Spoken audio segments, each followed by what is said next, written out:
ছোটবেলা থেকে চানাচুর বলতে আমার একটাই পছন্দ, মুখরোচক, স্বাদে স্বাস্থ্যে। ভালো খান, সুস্থ থাকুন। মুখরোচক, ভালোবাসার ৭৫ বছর। দেবের চোখের জলটা ওই মুহূর্তে দেখে আমি অন শট উল্টো দিকে দাঁড়িয়ে কাঁদছি, অন শট। এটা বোধহয় আমার মানে ১৫০তম বার আমি মায়ের রোল করছি। এই ছবিতে আমার মনে হয় কি আমরা একে অপরকে সবাই টেক্কা দিয়েছি।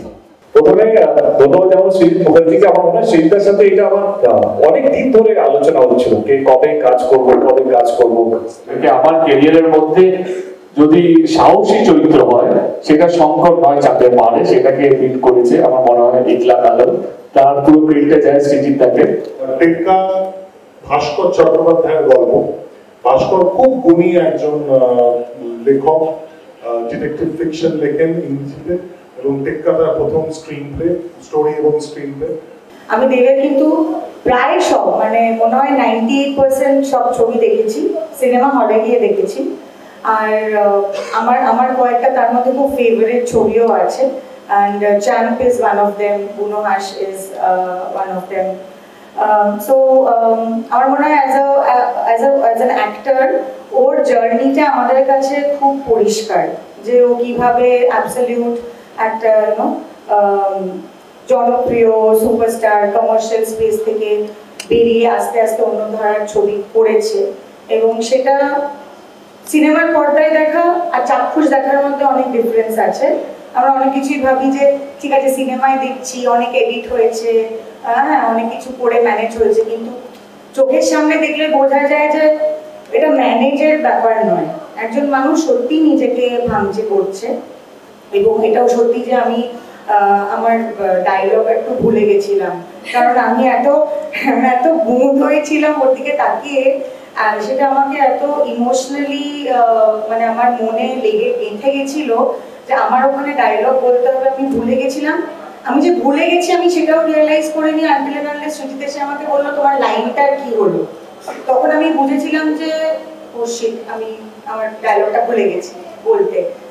তো এরকম অভিজ্ঞতা যখন হয় তখন মনে হয় যে একজন অভিনেতা চেষ্টা করছে, নিজেকে এভাবে ভাঙছে, সময়ের সঙ্গে পাল্লা দিয়ে অন্য ধারার ছবি করার চেষ্টা করছে। So congratulations to you for all your endeavours. এটা বোধহয় আমার মানে ১৫০তম বার আমি মায়ের রোল করছি। হ্যাঁ, মানে বিভিন্ন রকম পৃথিবীতে যত রকম মা হওয়া সম্ভব, আমার মনে হয় আমার প্রচেষ্টা সেটা যে আমার ক্যারিয়ারের শেষে গিয়ে আমার মতন মানে এতগুলো মা কারোর ক্যারিয়ারে থাকবে না। সো থ্যাংক ইউ আমাকে ইরা মা বানানোর জন্য আরেকবার। সৃজিত মুখার্জিকে যদি অনেকজনেরই প্রশ্ন কেমন লাগলো প্রথমবার কাজ করা, এটাই বলবো সৃজিত মুখার্জি আমার কাছে পরিচালক না, সৃজিত মুখার্জি আমার কাছে একটা অভিজ্ঞতা। দ্যাট ইজ হোয়াট সারা রাত এই বাংলা সেন্টেন্সটা প্র্যাকটিস করেছি, এই বাংলা বাক্যের যে ধ্বনি, সেটা তোমার কি মনে হচ্ছে শুধু ওই করেছে? আমরা ভূতের মতন তোমাদের চারপাশে ঘুরে বেড়াই, একটা মুখও মনে থাকে। তুমি যদি চাঁদের পাহাড়ের সাহসী শঙ্করকে দেখো, যে সিংহর সাথে লড়েছে, হাতি, ব্ল্যাক মাম্বা, যেটা আমি আসল শট দিয়েছি, রিয়েলিস্টিক শট দিয়েছি, সেটা তোমরা সবাই দেখেওছো। কিন্তু টেক্কা এমন একটা সাহসিক ক্যারেক্টার যেটা সাধারণতভাবে কেউ সুপারস্টার আমার মনে হয় করবে কি করবে না। এবং যখন আমি কনভিন্স হলাম, আমার মনে হলো কি এই ধরনের চরিত্র আমি আগে করিনি, হয়তো আমাকে কেউ জাজ করবে, হয়তো কেউ মিসজাজ করবে, কেউ ভালো বলবে, কেউ বলবে সাহসী, বাট আমার কাছে এই চরিত্রটা অনেক বেশি সাহসী। কেন বলছি, ৮ তারিখে ছবিটা রিলিজ হবে, দেখার পর তুমি আমাকে ফোন করে বলবে কি না এই সাহসী পদক্ষেপকে আমি তোমার সাধুবাদ জানাই, এটা আমার বিশ্বাস। টেক্কার মতন ছবিতে প্রথম লুকেই বোঝা যাচ্ছে কি দেবকে এরকমভাবে কেউ দেখে। আমার চেষ্টা প্রতি মুহূর্তে যখনই আমি কোনো সাবজেক্ট সিলেক্ট করি অ্যাজ অ্যান অ্যাক্টর, চেষ্টা করি কি দেবকে এইভাবে আগে কেউ দেখেনি, সেইভাবেই সেই ধরনের সাবজেক্টকেই তুলে ধরা। সেইটা সমানে করে যাচ্ছি, কখনো এটা চোখে পড়ে, কখনো পড়ে না। আমার কোথাও যেন মনে হচ্ছে কি টেক্কাটা হয়তো চোখে পড়বে, দেবের পরিশ্রমটা, দেবের যে তোমাদের প্রশ্নের মধ্যে ছিল কি কতটা ভাঙতে হয়েছে, এই ভাঙা এবং নিজেকে আবার নতুন করে গড়া, এই যে ভাঙা গড়ার মধ্যে যে ডিফারেন্সটা সেটা হয়তো দর্শক হয়তো অনেকটা বুঝতে পারবে। আজকে আমরা হ্যাপি কে আমরা টেক্কাটা রিলিজ করতে পেরেছি। মান আমার সবসময় একটা প্রচেষ্টা থাকে যে আমি নতুন কিছু অফার করব, বিকজ আমি এমনই সিনেমা করাতে বিশ্বাস করি যেটা আমি নিজেও দেখতে চাইবো। সো টেক্কা is exactly one of those films. আমার মনে আছে যখন সৃজিত এই গল্পটা আমার শোনায়, একবারে একটা নারেশন শুনে হয়তো এটা আমার জীবনের প্রথম স্ক্রিপ্ট যেখানে আমি তাকেই বলেছি যে হ্যাঁ চলো করব। চরিত্রটা আমার এতটাই লোভনীয় লেগেছিল, স্পেশালি যখন সৃজিত আমাকে ডিফাইন করে যে রুক্মিণী তুই গল্পটা তো একরকম শুনলি, বাট চরিত্রটা লুকটা মানে মায়াকে কিন্তু দেখতে একদমই অন্য কিছু হবে। অ্যান্ড মায়া যতটাই তার ম্যাসকুলিন এবং ফেমিনিন এনার্জি মিলিয়ে একটা চরিত্র, আমার দিক থেকে আমার প্রথম সৃজিত মুখার্জির ছবি।